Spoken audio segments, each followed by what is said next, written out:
You want to know what it takes to be an REO agent? REO Broker has some of the best REO brokers and agents in the business. Let's meet one today on the REO Broker Agent Spotlight.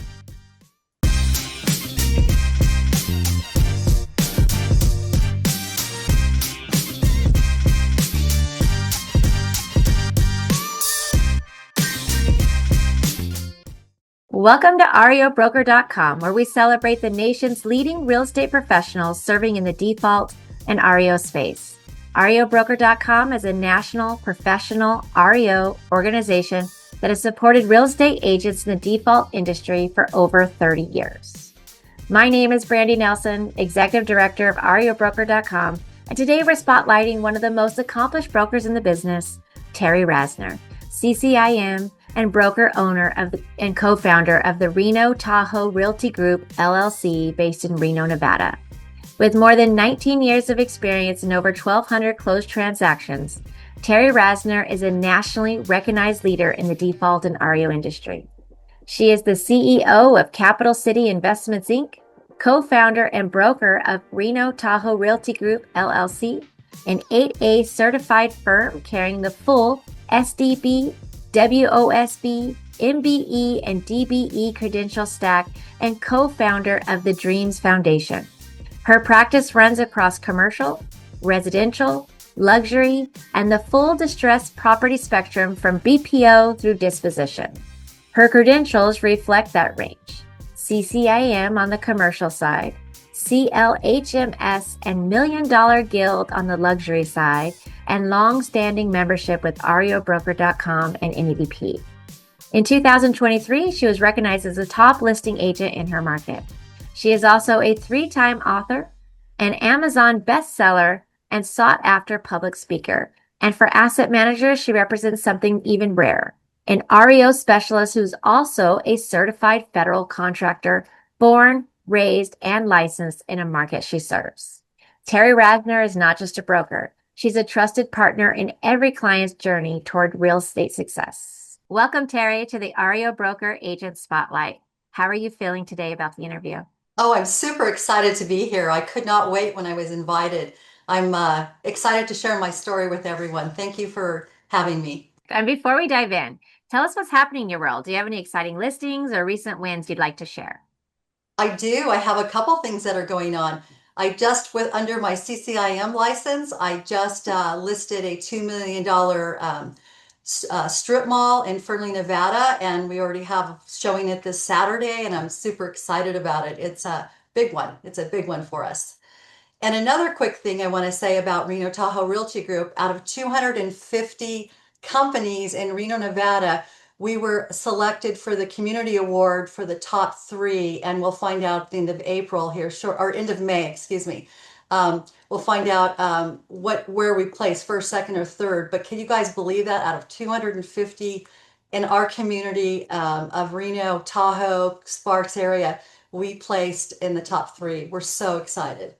Oh, that's super exciting. And you have to tell us what happened in May. I will. Thank you. So speaking of that, what inspired you to pursue a career in real estate? Well, what it inspired me is it's kind of a tragedy, a little bit of a tragedy, but yeah, it has a great outcome, really. What happened was I was appointed by Governor Miller at the state of Nevada for the Children's Insurance Program. And I ran that for 6 years, 7 years, probably about 7 years. And one day my mother got in a car accident. She was a pedestrian walking, and a guy ran over her. She ended up in the hospital and had a severe stroke. And so I have 3 older brothers, and I was the only daughter and the youngest. And so she defaulted to me. So I had to quit my career at the state of Nevada for 20 years. And I went into real estate. Someone in my church said, "Why don't you try real estate? You can have some flexible time." And I did that, and the rest was history. It worked out fine. My first year, I did 7 transactions. I kind of thought didn't know that that was a rock star status at that time in 2005. And so I looked on the NAR statistics, and it said if you can do 7, you got this down. And so the rest is history. So that's how I became a real estate agent. Well, that's great. The average through NAR is seems to be 2 transactions a year, the average real estate agent. So, how did you come to focus on commercial and multifamily properties? Well, I came to focus on it because I was doing, and I will later on expand on that. But when I started in residential, I started because I was doing broker price opinions in the default area. And then what happened later in my life, in 2016, I decided that I was going to do commercial because I had a BPO company, a broker price opinion company, asked me to do a commercial BPO, and that's how I started in the default industry for residential, was doing BPOs, and I'll later tell that story a little bit more. But so I got into that and I did it, and I thought, heck, why don't I learn really how to do this better? So as who I am, I always do tons of education, network, I do all that stuff, and that's where I started. I knew I had to get my CCIM certificate. It took me 2 years to get it. I had to travel all over, take classes. I took them online, and then I took the test. It was a 6-hour exam in Las Vegas, and I passed, and it was very, very nerve-wracking. It was a lot of math. It was a lot of stress. I'm just warning everybody. But I have that now, and it makes a difference. It's like having that behind your name is like opens up all doors. And so that's how I'm getting pretty big accounts, pretty big things with that property. So that's how it happened. And what motivated you to co-found Reno Tahoe Realty Group and start Capital City Investments? That's another tragedy story, a little bit. I got into real estate. I was still taking care of my mother, of course, at home, pretty much full time. I hired caregivers for that when I was at work. And I ended up landing at one of the local real estate companies. They were the biggest company, boutique shop that was in Reno at the time. I just went there because it was closest to my house, so I could get up to be with my mother if I needed her. So I just went there. And I ended up doing a lot of real estate there. That's when I really started doing a lot of BPOs.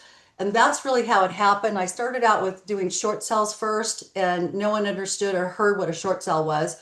So I was one of the ones on the frontier in Reno, Nevada, doing short sales. And when I went to this company, they said, we're a luxury company. We don't do distressed properties, or we don't do short sales. Well, they didn't even know what they were. Thank God I was doing them, because that's what kept that company afloat. Truly, it did. So what happened was I started doing broker price opinions. I did them for an entire year. I did not do real estate at all for 2006 and 7, I think, 6, probably 7. I did tons and tons of BPOs because I didn't know how to get into the default arena. I had no idea. I was clueless. And so one day I had probably done in 1 year. By the way, my daughter also graduated from UNR and a degree in economics, and she asked to shadow me one day, and so I let her shadow me, and then the rest was history. She became my partner. So we started Reno Tahoe Realty Group LLC. Sarah's still with me. She's a CCIM as well, and I'll say a little bit more later about her. But so we did the broker price opinions for a year, didn't really sell real estate. And then one day, out of the blue, I get a call from Washington Mutual. It was my first REO. And I said, how'd you find me? And I don't think I even really knew what REO stood for at that time. I just knew them as foreclosures. And I was that naive. Truly, I was. And so they called me, and I got the account. It was my first one was in Silver Springs, which is the highest statistic, the area for meth users at the time. And I thought I was all that and more with frosting on top. Okay, when I got my first assignment, I had no clue what to do. I had no training.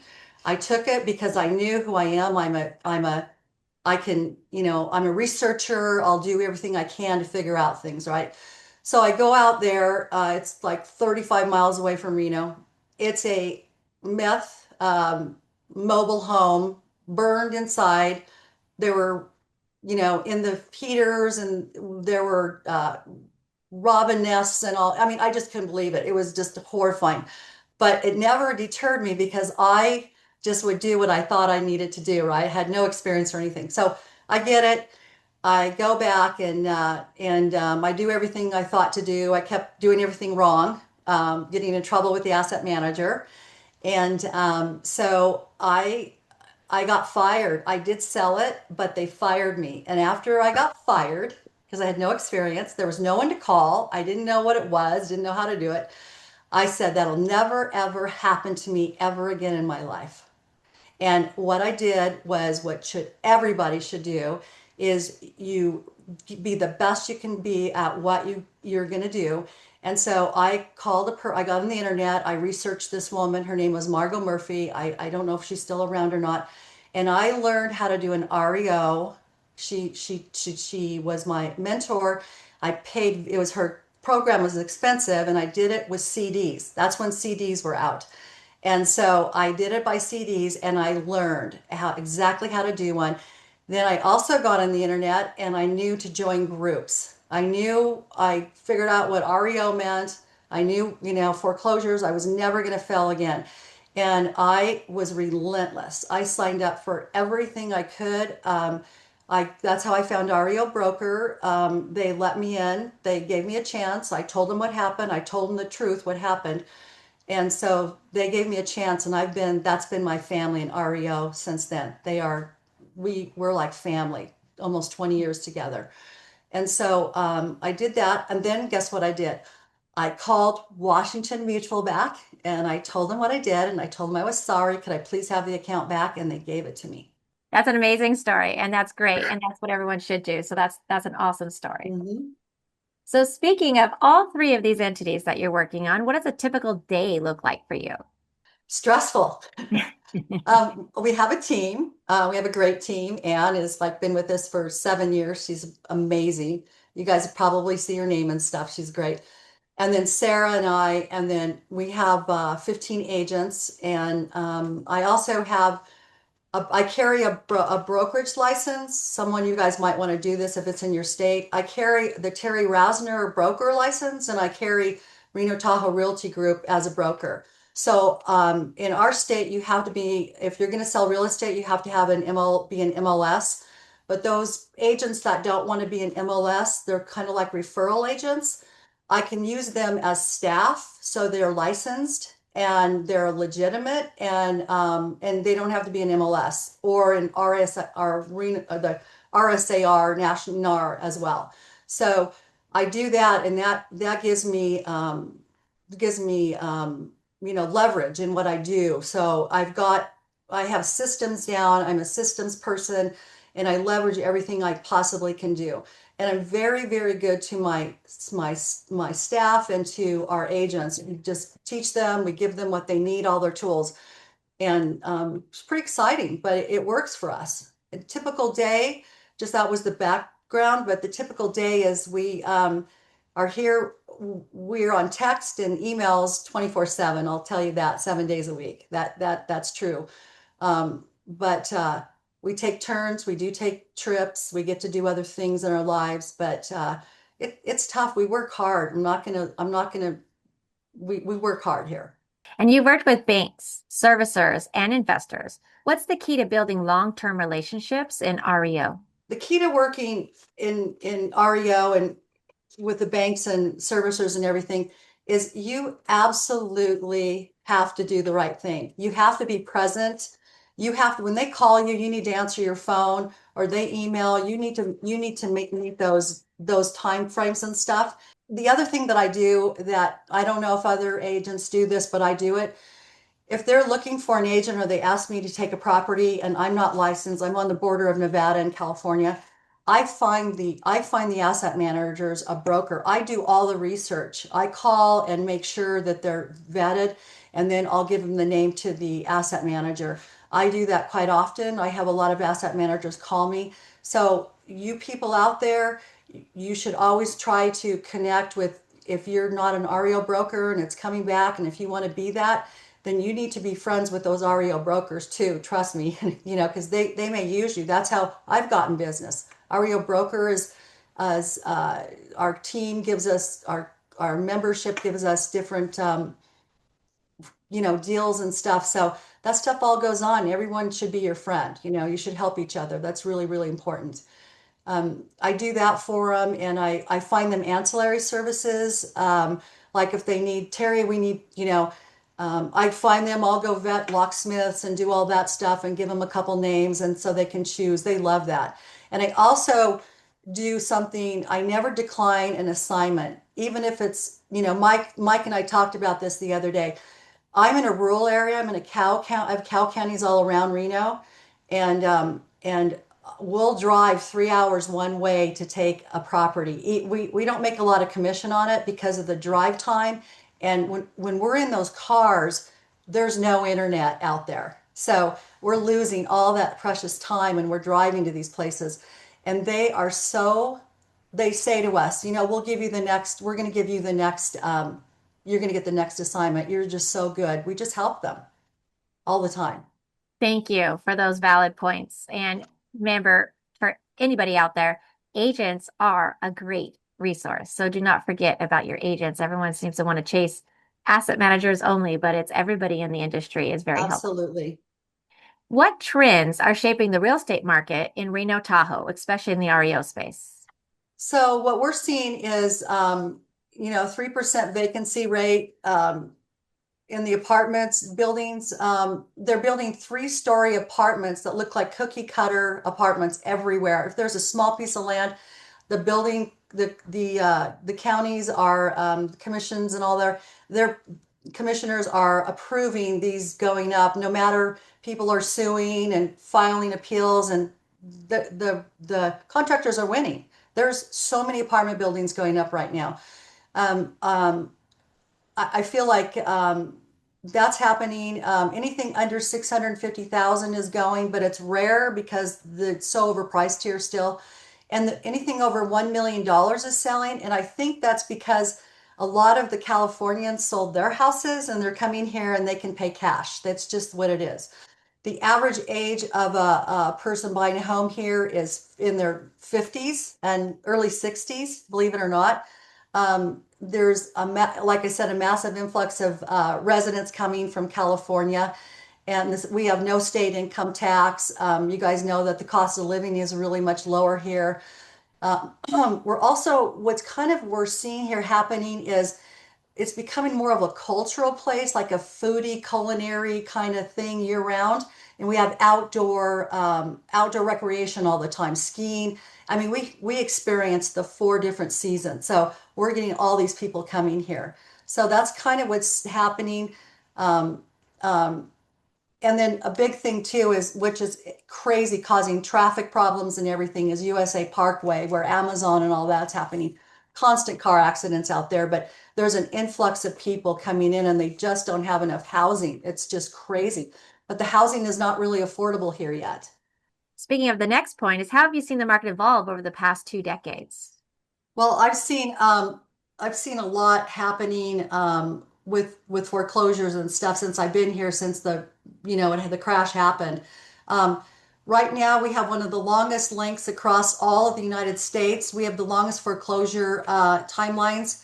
Uh, the first quarter in Nevada, they're taking from the day you get the foreclosure notice till the day you get it served at your close on your house. It's 1,422 days, Wow. and 1 in 1,200 are in foreclosure in the state of Nevada. So it's coming back. In fact, we got we VRM is the one we're getting most from, the Veterans Administration. And we got 10 in, well, actually 12 and within like 8 weeks. We got 12 assignments, and most of them are vacant. So that's really helpful. Getting a few from Fannie Mae that are coming in.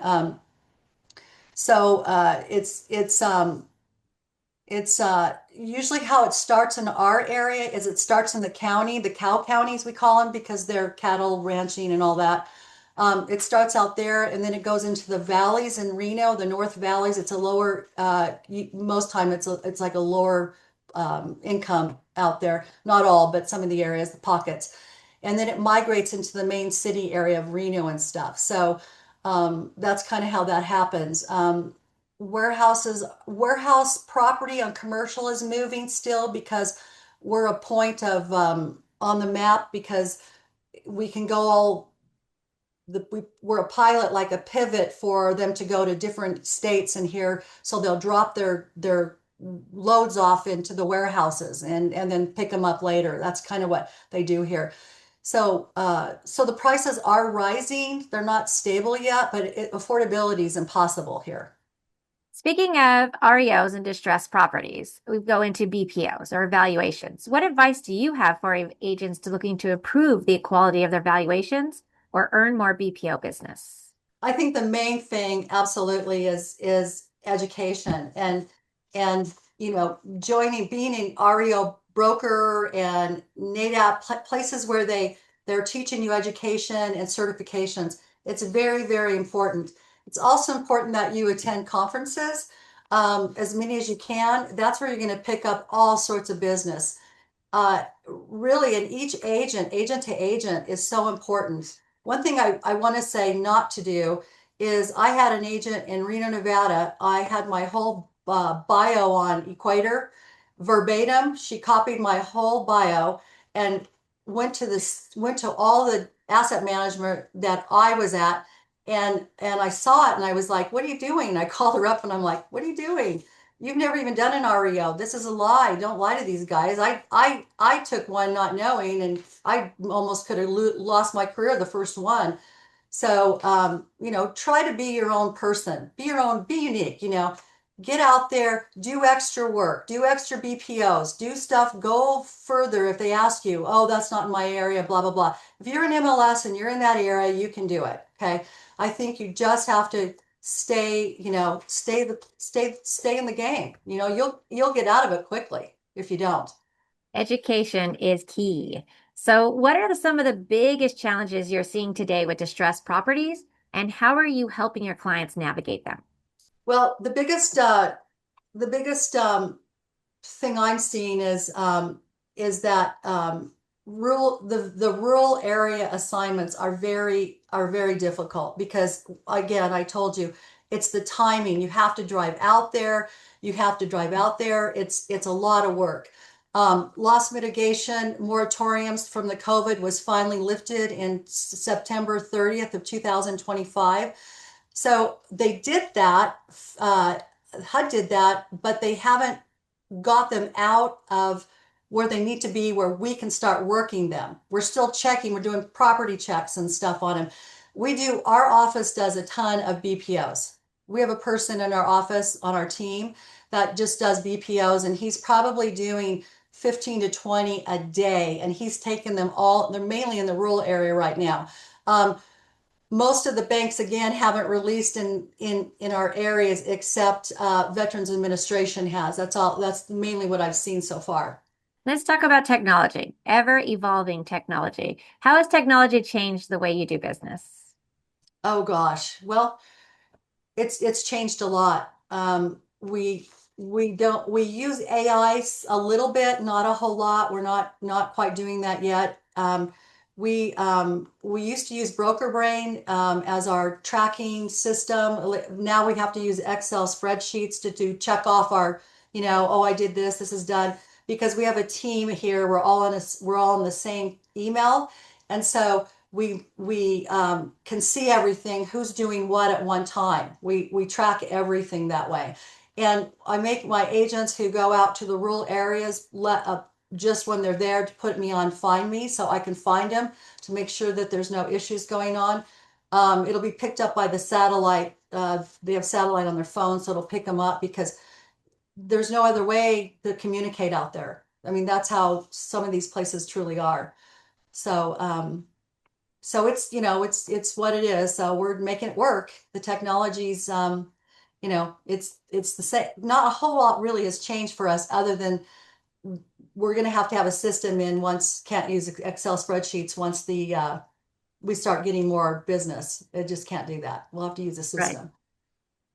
Managing such a diverse portfolio, how do you approach the unique challenges of each property type?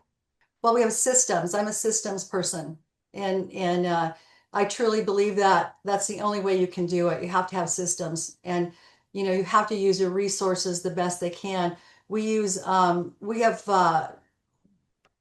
constantly use the different, like Fannie Mae, VRM, USDA, HUD, all of them. We use their forms. We put those in a different system, and then we pull up the property once we get it. We pull that property up, and then we know exactly what to do. We just follow the protocol almost exactly. So it really helps us. And we all have experience. I mean, I've been doing this 20 years. Anne's been doing it 7, 8 years. Sarah's been doing it 20 years. So we truly are experts. They say, haven't looked at this recently, but they say a person can be deemed an expert after 5 years. That's what they used to use in court. I used to be a parole probation officer. So if you had 5 years, you were allowed to be the expert in the courtroom. So really important you have the experience. Don't lie. The asset managers know if you're pushing it under the rug and stuff. They'll catch you on it. Trust me. And you guys are definitely experts. And can you Yes. share a success story where your expertise made a significant difference for a client? Yeah, I can. You know what? This is kind of a funny story, but this is about how I got the HUD account. So in Reno, Nevada, they had these 5 HUD brokers that had been in there for 2009. This happened. They had been in there for 20 years. Once an asset manager likes someone and you do a good job, they're going to keep you guys. They're going to keep them. Okay. So I wanted the HUD account so bad. I can't tell you why. I just was like obsessed with getting this HUD account. So I did what I always do. I researched on the internet, and then someone was offering a class on how to sell HUD properties. So I flew down to Las Vegas. I live in Reno, and it's an 8-hour drive if I would have driven. And I took the class, and I became certified by her certification. Didn't mean anything in the world, but I thought it was everything. Took that class, paid the money, and came back, and I signed up on our local real estate board for anyone who wanted to learn how to sell a HUD house. And I wasn't even a HUD broker. And so I caught so much crap, you cannot believe that I did that. These brokers actually came to my class. There was like 60 people in the class, the first class. Literally, I became the HUD broker and was not even a HUD broker. So I taught the classes, and some of the HUD brokers were like, "Whoa, we didn't even know that, Terry."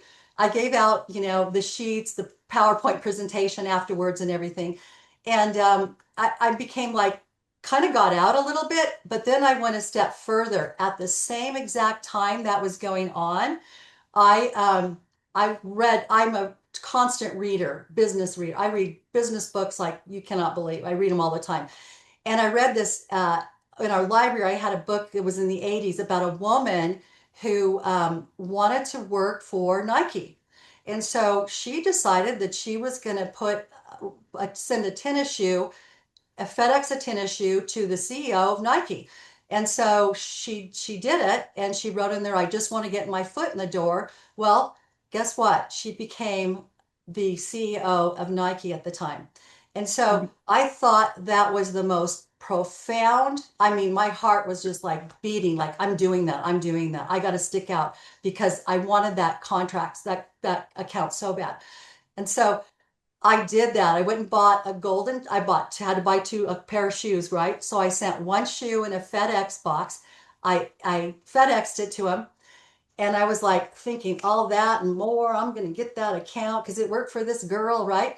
Well, I didn't hear anything at all. And I was like, man, what's going on? I applied and I sent all my stuff, and I go, God, I'm the best one. They got to know I'm doing all this stuff, without even getting paid for it. And then I didn't hear anything, and I'm like, okay, Terry, you're crazy, right? And I'm like, no, I'm gonna do this. And so I call them, and they go, I said, can I speak to, I'll just say Mr. Jackson, I'm making up a name, Mr. Jackson. And they get him on the line, and he goes, I said, hi, I'm Terry Rasner. I just want to know if you got my FedEx package. And he's like, who the hell do you think you are? And I said, what? I was like in shock, because it worked for her. So I was thinking the same thing, right? He's like, that is so disrespectful. That is so rude. And I just sat and listened to him. I was like a piece in a chess game, right? And I thought I could sit here and take this abuse, or I can tell him this is why I did it, right? So I said, the reason I did it is because it worked for this lady, this woman who wanted to get her foot in the door with the CEO of Nike. And I said, she did it. And I copied it from her. And he about died laughing. He said, "Oh my God, we thought you were some weirdo and blah, blah, blah, going on and on." And I'm like, okay, And he goes, "Okay, well, I'll talk to you later." 3 days later, I got the call and I got the count, and I've had it since. So, think out of the box, right? Don't worry what other people think. One of my best quotes is, "You can't care what people think about you too much," right? Eleanor Roosevelt once said, "You wouldn't worry so much about what others think of you if you realized how seldom they really think of you." Remember that. And that's kind of how I've always been. That's a great story. If the shoe fits, wear Hey, it. I love that. Good job. What keeps you motivated in your real estate career after nearly 2 decades? The people. I love what I do. If you cut me, I would bleed logos of real estate. Literally, they would come out of my body. I love real estate. I have that much passion, and I love the people. Um, real Commercial is just all about numbers. People aren't emotional at all. That's another thing kind of why I like about it too. But residential is helping people. And I love, my favorite part of all real estate truly is REO. I love REO. I feel like God put me in that position because I show so much grace. I have to quick, I'm a storyteller, but I always believed that when I was a parole and probation agent and I had real bad people on my caseload, did all murders and everything. And they used to, my dad was sheriff of Carson City when I was younger in a high school. And so I used to sit across that desk and I would say to myself, the only reason why they're in that seat and I'm in my seat because I didn't get caught. So I feel I show grace to everybody. I go, I walk up to that foreclosure and they're in their house. I go, why God is it them and not me? Poor choices, whatever, but it doesn't matter. We're all in life together. We're all here together. So I treat people, everybody with respect. You've written 3 books and become an Amazon bestseller. How does your work as an author connect to your brokerage practice? Every morning I would get up at 5. I still do this actually. I get up at 5 in the morning and I just dedicate 2 hours of authorship, being an author. And that's all I do. And then once I write the book, then writing a book is actually easier than the editing and the getting a publisher. It's a lot of work. So that's what I do. I dedicate from 5 to 7 o'clock every morning. And one of my favorite topics is how has becoming a member of REOBroker.com benefited your business? Oh my God, I couldn't do without you guys. I literally had to twist Tom Moon's arm to get in it. And and I did tell him the truth and everything, and I think that's how come I got in. But I feel like I've been in it almost 20 years. It's like family. We help each other. If there's an emergency, there's a need, you can't figure out something, you can call Mike or Brandy, you can get online and it goes out to all of us, all the members, and say, I don't get what this means. Is this happen to you? Who's doing this? What's the best way to do it? And no one condemns you, no one judges you, nothing. And I love it. And then when we go to conferences, you got your own little rat pack. You got everybody together to hang out with. And I love that. And we're very, very tight, close. And nobody shares anything. I just love it. We're just truly family there. And there's lots of training and education and the conferences and stuff. So it's a very, very reputable organization, the best out there. And I like the national, I like NADAP too. And I feel like I'm so proud to put those credentials, those names behind my name. That's how proud I am of it. And I do it everywhere. Thank you. And let's talk about your Dreams Foundation, the work you and your daughter Sarah are doing and what it means to you. Oh, it's everything. It's everything to me. I think that donating to the community is you have to do it. We give 10% of everything we make, Sarah and I, to our foundation. Our foundation's given away already almost $1 million. Sarah has been on the health foundation board for the main hospital. It's a nonprofit hospital here. So everyone thinks money just comes in there. It doesn't. So we raise money for bassinets and all sorts of stuff. Sarah does these big parties every year. People donate tons of money. It's so exciting. But what we give to the veterans programs and animal shelters and all that stuff as well. But how I got into it is really fascinating and interesting. And how I got into it, I never thought, I mean, I'm a country bumpkin. I'm no different than anybody else in the world. I just feel like I run with passion. What God puts in my heart, I feel like I need to do that. And this was the right thing to do with Dreams Foundation. And I started it in 2000, I think 11 or 12. 2012, I started it. And what happened was my son died. I've had a lot of tragedy in my life. My son died, and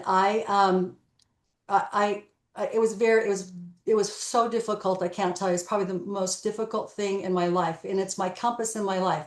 I always say when something's very difficult for me, and I don't think I'm going to get through it, I go to myself, Terry, think about you got through Brandon dying, and I can do anything. I can do anything when I think of that. And so I had an agent come to me. She worked for me. She was a very successful agent, but she was a single mother. The church couldn't help her. Her family couldn't help her. And she came to me, and the next day, her son was coming to her. He was 21 years old. He was coming to her for her birthday, and he died in a foreign country. And so that happened, and she came to me, and I was the last thing. She came to me, and she said, Terry, can't bring my son back. And I said, okay. And I was already, my heart is very, you know, close to that stuff, people dying and stuff. I've helped a lot of people for funerals and stuff. But so I said, okay, just give me the bill, go put on your credit card, whatever, just give me the invoice and I'll pay for it. So I did that, and it was like $15,000. I was like, oh my God. I had no idea bringing a body over in a foreign country, all these things that have to go on. And so I went to my CPA and I handed it to my CPA, and she said, boy, Terry, that's generous of you. You know, you can only write $25 off. IRS only allows you $25. I went, oh my God, oh my God. I said, that'll never happen again. And so I hired a individual to make create a 501c3, and that was Dreams Foundation, and the rest has been history. That's great. And thank you for all that you do with that. Thank you. And what advice would you give to newer agents who want to specialize in REO or default services? Where should they even start? Well, they should do exactly what I did, but not say you had, taken an account they didn't ask me if I had business. I just took it, knowing I should have never done that. I think the best thing is really to communicate everywhere, do research, get the training, join the groups. People don't, what I've always seen, and sometimes I do it too, is sometimes people don't want to pay the money. They want to go out the easy way. They want to go out the back door to learn something. You can't do that. You have to be an upstanding. You got to do the right thing. All the time you do the right thing, especially in REO. Don't take shortcuts. Get in the groups, go to the conferences, talk to other agents, talk to REO agents. You don't know where the business is going to come from and when. Most often, the REO asset managers will ask, Terry, do you have someone somewhere? And you could be the next person that person says, I got this person, I'll train him or I'll help him or whatever. So you just don't know where it's going to come. You have to be out there. You have to be working it. Don't sit back. I think a theme that everyone should take from this over and over again in all of our REO agent spotlights is education is key. So Everything. thank you for sharing your insights and experiences, Terry. Before we wrap up, is there anything else you would like asset managers or prospective clients to know about you or your business? I'm like the Energizer Bunny. I never Mhm. stop. I never take no for an answer. Unless you say no, no, Terry, no. And I will research. I always do my best. And it's evidenced in my character. I wouldn't be a best-selling Amazon author. I've written 3 books. Still have all my accounts. I'm the only one in Reno, Nevada that still has all my accounts since day one. That's a long, long time. And I'm here for people. I help people all the time. I'm very confidential.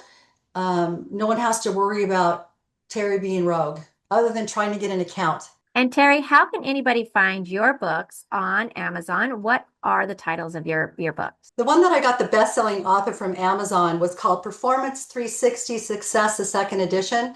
I was asked to write that with other high performers. And one of the high performers in the book is Richard Branson that owns Virgin Airways. So it was pretty big, and I got an award in Hollywood for it. It was really exciting. And then the second one is called She's All Business. And that tells about my life and my history. If that's who you really truly want to know who I am and understand really how I became where I did. I was just like the next door neighbor for everybody. And so that's in there. That's called She's All Business. And then my last one I wrote was Tales of Spooner Pond. It's my first fiction book. It's a novel. And it's for tweens, and it's against good and evil versus good and evil. It's excellent. So that's doing really well right now. So that's what's going on with me. And Terry, how can anybody get a hold of you and your expertise? They can call me. My number is 775-560-2232 is my cell number. I answer it. You can text me. I'll call you back. I have Reno Tahoe Realty Group .com, where you can go to our website. And then my email address is Terry at RenoTahoeRealtyGroup.com. So I have multiple ways, and I'm all over the internet. You can get on the internet and you can find me anywhere. And again, her website, RenoTahoeRealtyGroup.com. Terry, thank you so much for sharing your expertise and experience with us today. We appreciate your valued membership at REOBroker.com. And your story is a true testament to the power of knowledge, relationships, and consistency in REO real estate. For more great interviews with top performing agents across the country, visit REOBroker.com and download the Power Is Now TV app on your phone or streaming device. We're streaming, podcasting, and publishing stories about the top agents who are members of REO Broker, featured in REO Broker magazine, available now at REOBroker.com.